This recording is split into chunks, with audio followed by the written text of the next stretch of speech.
नमस्कार दोस्तों, आज हम एक नए सफर की शुरुआत करेंगे जो 10वीं कक्षा की गणित से होगा। क्योंकि 10वीं की गणित का पेपर अभी भी बाकी है, इसीलिए जो 10वीं में भाई बहन पढ़ रही है उनको ज्यादा से ज्यादा लाभ पहुंचाने हेतु यूट्यूब के माध्यम से ये 10वीं की गणित का जो सफर हम शुरू कर रही है। तो 10वीं में जो भाई बहन पढ़ रहे हैं उनसे निवेदन है कि यह वीडियो ज्यादा से ज्यादा लोगों तक पहुंचाए, जिससे ज्यादा से ज्यादा भाइयों और बहनों को इस वीडियो का लाभ मिल सके और अपनी स्टडी में वह अच्छे मार्क्स बना सके। तो शुरू करते हैं। आज हम सर्वप्रथम उन प्रश्नावलियों की शुरुआत करेंगे जो अच्छे लेवल की है, अर्थात जो कठिन प्रश्नावलियां लगती है, होती तो नहीं है परंतु कोई कोई प्रश्नावली ऐसी होती है जो कठिन लगती है, तो उनकी शुरुआत करेंगे। तो सर्वप्रथम हम छठी प्रश्नावली जो त्रिकोणमिति से संबंधित दी गई है उसी से शुरू करेंगे। तो कौन सी है छठी प्रश्नावली? आपकी त्रिकोणमिति है, अनुपात से संबंधित है।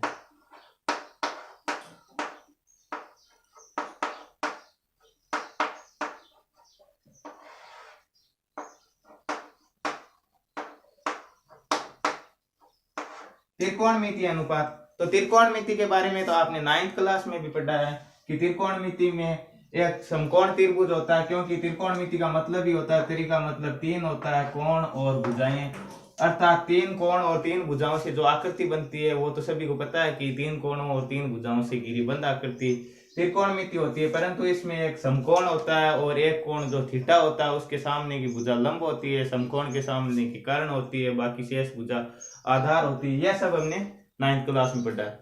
तो इसमें क्या दिया गया? त्रिकोणमितीय अनुपात की जो त्रिकोणमिति के अनुपात है वो न्यून कोणों में विभाजित है। न्यून कोण कौन कौन से है वो अभी हम देखते हैं कि यहाँ पर कौन कौन से न्यून कोण दिए गए। तो न्यून कोण दिए गए सर्वप्रथम हमारे पास 0 डिग्री, उसके बाद में 30 डिग्री, 45 डिग्री, 60 डिग्री और 90 डिग्री।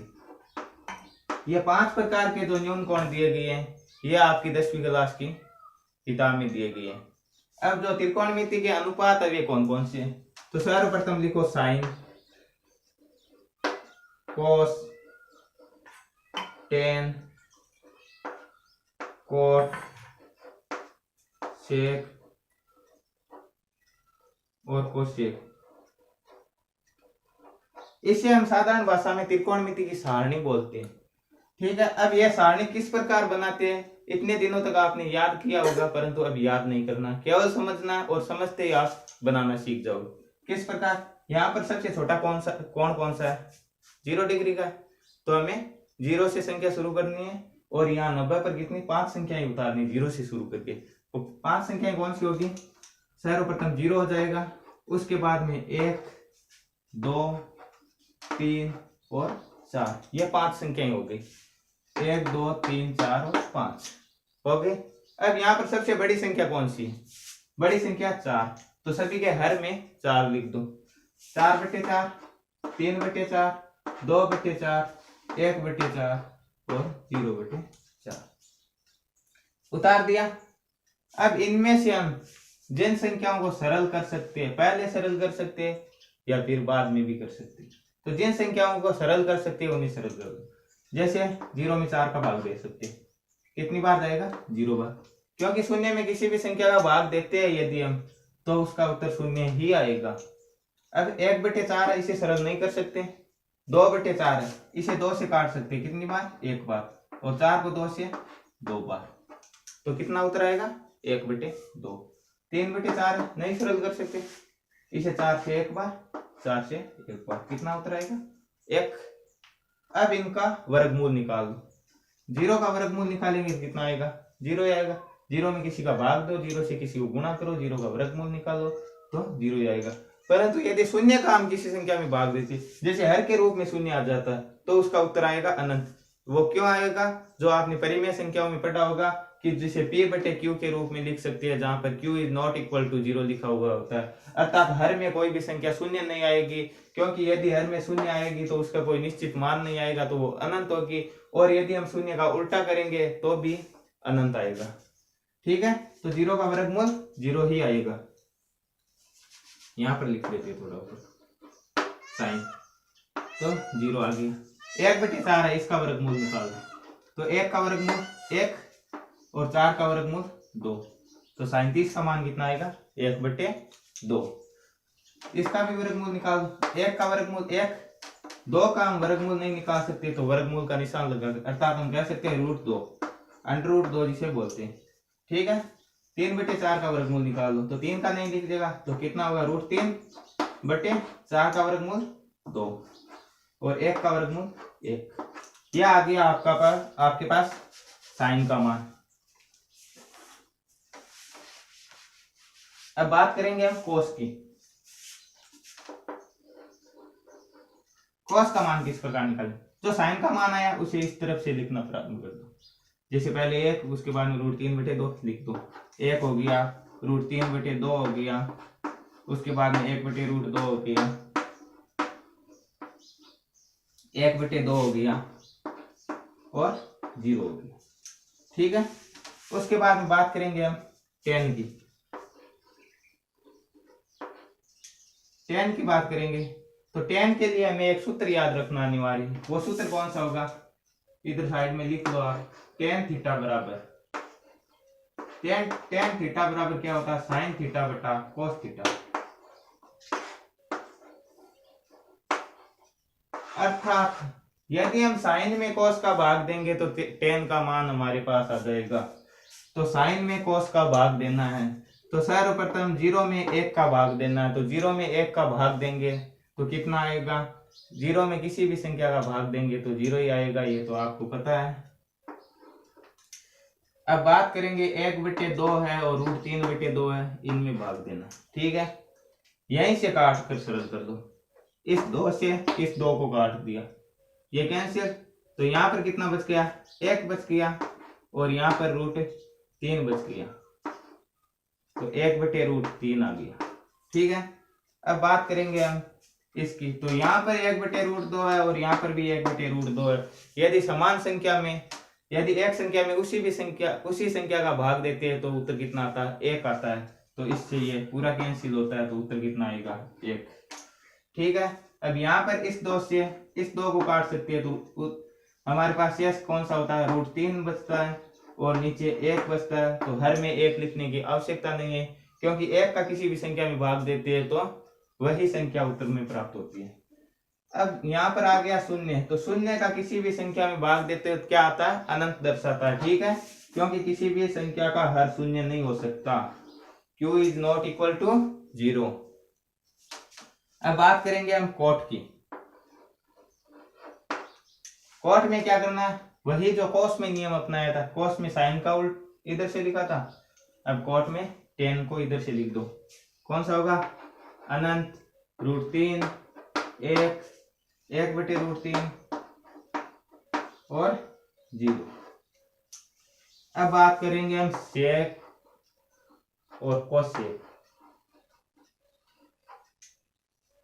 अब सेक और कोसेक का मान निकालने के लिए हमें एक बात की जानकारी होनी चाहिए कि ये जो संख्याएं, ये जो अनुपात होते हैं, ये एक दूसरे के विपरीत होते हैं। किस प्रकार होता है? जैसे ये साइन है, इसे मिला दो सबसे अंत में, मिला दिया कोस में, कोस है इसे मिला दो सेक में, यहाँ कोसेक, और tan को कोट में। अब जो जिन को मिलाया है वो एक दूसरे के क्या होते हैं? विपरीत होते हैं, अर्थात हम कह सकते हैं उल्टे होते हैं। तो सेक है किसका उल्टा होगा? कोस का, और कोस किसका उल्टा होगा? सेक का। तो जो मान कोस में दिया गया उसका उल्टा करेंगे तो सेक का मान आ जाएगा। 1 का उल्टा करेंगे तो 1 ही आएगा, हमेशा ध्यान रखना। ठीक है, √3/2 है तो उल्टा कर दो 2/√3। ठीक है, 1/√2 है, उल्टा कर दो √2/1 और बटे में 1 लिखने की कोई आवश्यकता नहीं। 1/2 है, उल्टा करेंगे तो 2/1 और 0 है, 0 का उल्टा अनंत। ठीक है, अब कोसेक निकालने के लिए या तो हम साइन का उल्टा कर सकते हैं या फिर इसे इधर से उतार दो, ये आसान रहेगा। सेक को इधर से उतार दो, अनंत 2√2 2/√3 2/√3 और 1। तो यह आपकी सारणी कंप्लीट होगी। यह आसानी से समझ में आ जाएगी। एक बार में नहीं आए तो 2 बार देख लेना, 3 बार देख लेना, बहुत सरल है। एक बार अपनी कॉपी में उतारना जरूर।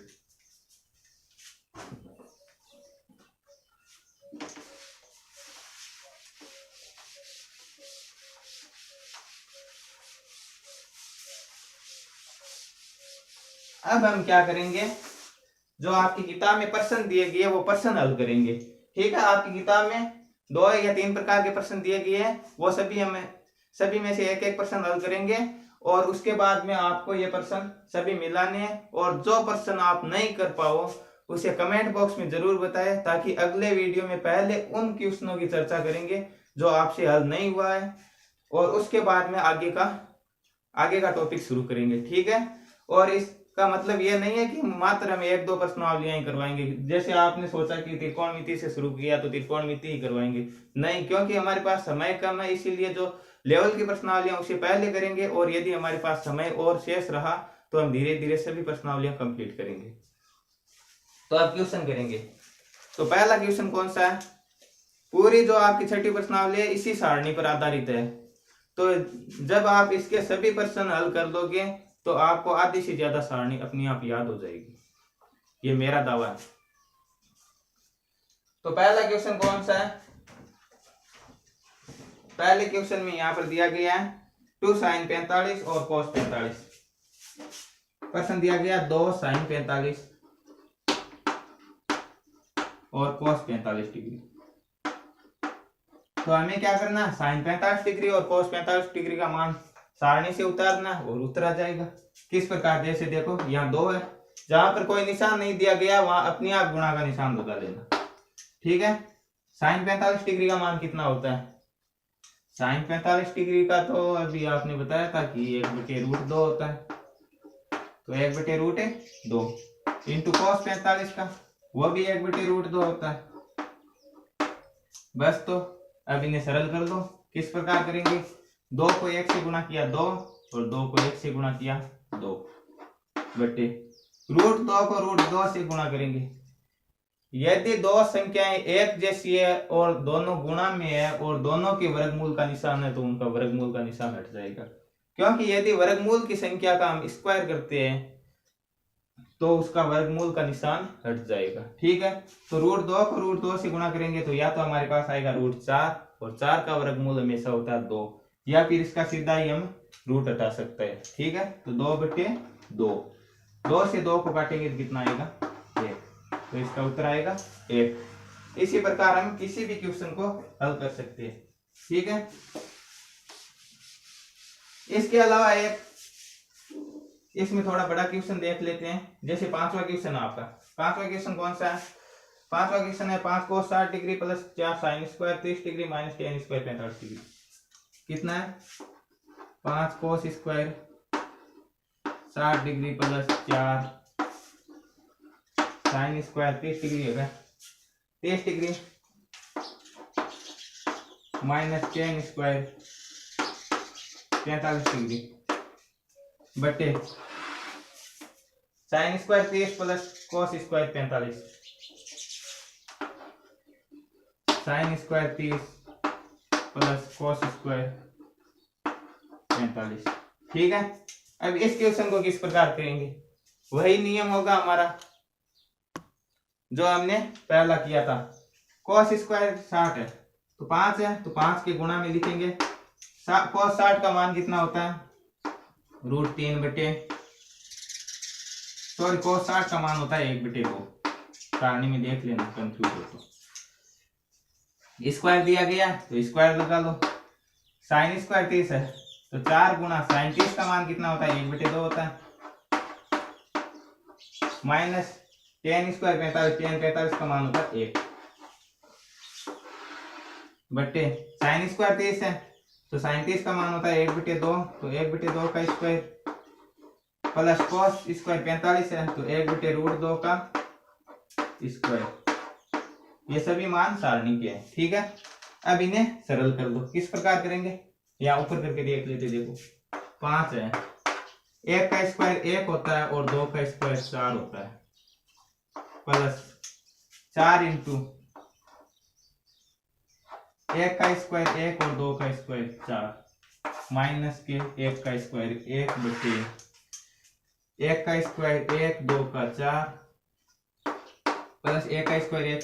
यहाँ पर क्या दिया गया, वर्गमूल का निशान दिया गया और स्क्वायर भी है, तो यदि हम वर्गमूल की संख्या का स्क्वायर करते हैं तो उसका वर्गमूल का निशान हट जाता है, तो कितना आएगा 2। ठीक है, इस 4 से इस 4 को काट लो, यहाँ पर कितना बचा 1 और 1 में से 1 घटाएंगे तो 0, तो यहाँ पर सीधा 5 को 1 से गुणा करेंगे तो 5/4, तो ऊपर मात्र संख्या बचेगी आपके 5/4। नीचे कौन सी आएगी, नीचे आएगी 4 और 2 का एलसीएम कितना होगा 4। आशा करते हैं एलसीएम तो सभी को निकालना आता होगा। एलसीएम 4 होगा, यदि नहीं निकालना आता तो एलसीएम और एचसीएफ से संबंधित एक वीडियो डाला हुआ है, वो जाकर देख सकते हो। ठीक है, 4 में 4 का भाग देंगे तो कितना आएगा 1, और 1 को ऊपर वाली संख्या से गुणा किया तो वो भी 1, प्लस 2 का भाग 4 में देंगे तो कितना आएगा 2, और 2 को ऊपर वाली संख्या से गुणा किया तो 2 आएगा। ठीक है, तो 5/4 है। अब यह संख्या क्या है, उस ओर जाएगी तो उल्टी हो जाएगी, गुणा में बदलेंगे। किस प्रकार, जैसे 2 और 1 3 है, 3/4 है, तो गुणा में देंगे तो 4/3 हो जाएगा, 4/3। इस 4 से इस 4 को काट देंगे तो कितना बचेगा 5/3। यह आपके पास आंसर आएगा। ठीक है, इसके अलावा एक क्वेश्चन दिया गया आपका सिद्ध करने वाला। सिद्ध करने वाला क्वेश्चन बिल्कुल आसान है। किस प्रकार, आसान कैसे, आसान तो नहीं है, लेवल तो क्वेश्चन का यही होगा, परंतु वो उसे आसान कैसे बोल सकते हैं हम, क्योंकि जो सिद्ध करने वाला क्वेश्चन दिया गया उसका उत्तर सामने दिया गया है, तो हम ये अनुमान लगा सकते हैं कि हमारा क्वेश्चन गलत है या सही है। ठीक है, इसके अलावा एक 11वां क्वेश्चन दिया गया जिसमें कोण का मान पूछा है। कोण का मान किस प्रकार पूछा है, जैसे कोस x दिया गया, यहाँ पर कोण का मान नहीं लिखा है, यही ज्ञात करना। आगे दिया गया आपका cos 60 cos 30 plus sin 60 sin 30, cos 60 cos 30 plus sin 60 और sin 30। ठीक है, अब किस प्रकार ज्ञात करेंगे ये आप देखिए। cos 60 का मान कितना होता है, cos 60 का मान होता है आपका 1/2 इंटू cos 30 का मान कितना होता है √3/2 प्लस sin 60 का मान कितना होता है, sin 60 का मान होता है √3/2 इंटू sin 30 का मान होता है 1/2। ठीक है, अब इन्हें गुणा कर लो, 1 को √3 से गुणा करेंगे तो √3 नहीं आएगा, क्योंकि 1 का किसी संख्या में भाग दो या गुणा करो तो वही संख्या प्राप्त होती। 2 को 2 से गुणा किया 4 प्लस √3 को 1 से गुणा किया तो √3/2 को 2 से गुणा किया तो 4। ठीक है, अब हम क्या करेंगे, इनका एलसीएम लेंगे। एलसीएम कितना आएगा 4, 4 से 4 कैंसिल, ऊपर कितना बचेगा √3 और यहाँ पर भी कितना बचेगा √3। तो √3 और √3 को जोड़कर हम 6 नहीं करेंगे। क्यों नहीं करेंगे, क्योंकि हमारे पास ये अचर संख्या मानेंगे, ये चर नहीं है। ठीक है, किस प्रकार, जैसे हमारे पास x प्लस x है तो हम क्या लिखते हैं 2x। क्यों लिखते हैं, इस बात का भी ज्ञान होगा सभी को, क्योंकि यहाँ पर दोनों में x कॉमन आ रहा है। कॉमन किस प्रकार आ रहा है, इसमें से x बाहर लिया, x से x कैंसिल, कितना बचा 1, और इस x से ये x कैंसिल 1 और 1 2। इसी प्रकार √3 कॉमन लेंगे तो यहाँ पर 1 और यहाँ पर 1, तो कितना हो जाएगा, जैसे 2x है तो उसी प्रकार 2√3/4। अब क्या करना है, इस 2 से 1 बार और ये 2 से 2 बार, तो कितना बचा √3/2। ठीक है, √3/2 किसका मान होता है, सारणी में बात करें तो एक तो होता है आपका sin 60 का मान, दूसरा होता है cos 30 का मान। तो हमारे पास कौन सा दिया गया, cos दिया गया है, तो यहाँ पर कौन सा होगा, cos 30 का मान होगा √3/2। तो x का मान कितना आ जाएगा आपका, अपने आप 30 डिग्री आ जाएगा, जो आपको सारणी में देखना। ठीक है, जब आप इन सभी क्वेश्चनों को हल कर लोगे तो आधी से ज्यादा सारणी अपने आप याद हो जाएगी। और यदि पेपर में ऐसे क्वेश्चन ज्यादा देखने को मिले तो पीछे वाले रफ कार्य में ये सारणी जरूर बना देना।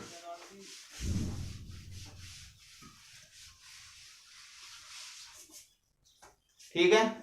अब इसके अलावा जो सिद्ध करने वाले क्वेश्चन है उसमें तो आंसर आगे दिए गए हैं, तो कोई ज्यादा दिक्कत वाली बात नहीं, क्योंकि हम ये ज्ञात कर सकते हैं कि हमारा प्रश्न सही है या गलत है, क्योंकि जो आगे उत्तर दिया गया है या जो आगे सैरो समीका दी गई है उसके बराबर मान होगा तो हमारा सही होगा, यदि बराबर नहीं होगा तो सही नहीं होगा। किस प्रकार, एक क्वेश्चन करके देखते थे। जैसे ये 12वां क्वेश्चन दिया गया है, 12वें क्वेश्चन में क्या दिया गया है, cos 30 प्लस sin 60 डिग्री।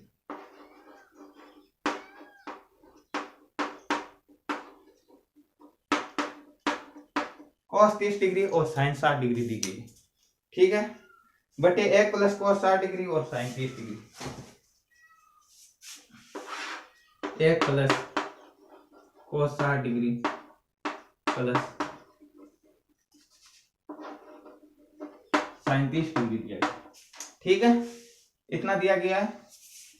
और आगे जो मान दिया गया वो क्या होगा, √3/2। अब हमें इसको सरल करना है और इसे जब हम सरल कर लेंगे और उत्तर हमारे पास ये आना चाहिए, कितना, √3/2। जब यह उत्तर आएगा तो हमारा प्रश्न सही है, अन्यथा गलत है। तो एग्जाम में हमें ये ज्ञात हो जाएगा कि हमने प्रश्न सही किया या गलत किया, ठीक है। तो अब यह सरल किस प्रकार करेंगे, तो देखो वही सारणी से मान उतारना और सरल कर लेना। किस प्रकार, cos 30 का मान सभी को पता है, √3/2 प्लस sin 60 का मान, यह भी √3/2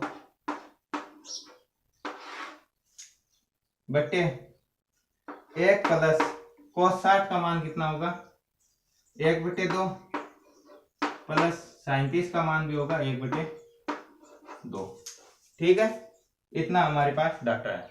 अब इन्हें सरल करना, यहाँ पर एलसीएम कितना आएगा, इसमें भी 2 इसमें भी 2, तो एलसीएम भी 2, ठीक है। 2 से 2 कैंसिल करेंगे, ऊपर वाली दोनों संख्या उतार दो, √3 प्लस √3 उतार दिया। अब 1/2 और 1/2 जुड़कर 1 होते हैं, कैसे होते हैं देखो, ये 1 प्लस में उतार दो, इसमें भी 2 इसमें भी 2, एलसीएम भी 2, ठीक है। 2 से 2 कैंसिल, 1 प्लस इस 2 से ये 2 कैंसिल, ये 1 और 1 कितना होता है, 2 बटे, आगे उतार दो, ठीक है। अब इसमें वही पहले वाले क्वेश्चन की तरह करना, ठीक है। √3 और √3 कितना होगा, 2√3, ठीक है, बटे 2। नीचे क्या करना है, 1 और 1 2, तो 1 प्लस 2/2 और 2 से 2 को काटेंगे कितना आएगा, 1, तो 1 और 1 कितना आएगा, 2, जो ऊपर जाएगा तो उल्टा हो जाएगा इसका, तो यहां पर कितना आएगा, 2√3/2 बटे, यहां पर कितना आएगा, 1 और 1 2, इसके हर में 1 लगा सकते हैं, कोई फर्क नहीं पड़ेगा, ठीक है।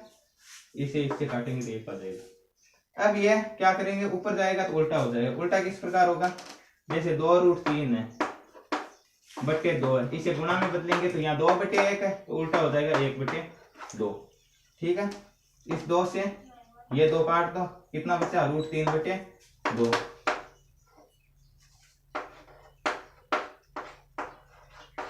ठीक है। और यहाँ पर हमारे पास कितना दिया गया है, √3/2, तो ये हो गया आपका LHS बराबर RHS। अब LHS और RHS क्या होता है, लेफ्ट हैंड साइड और राइट हैंड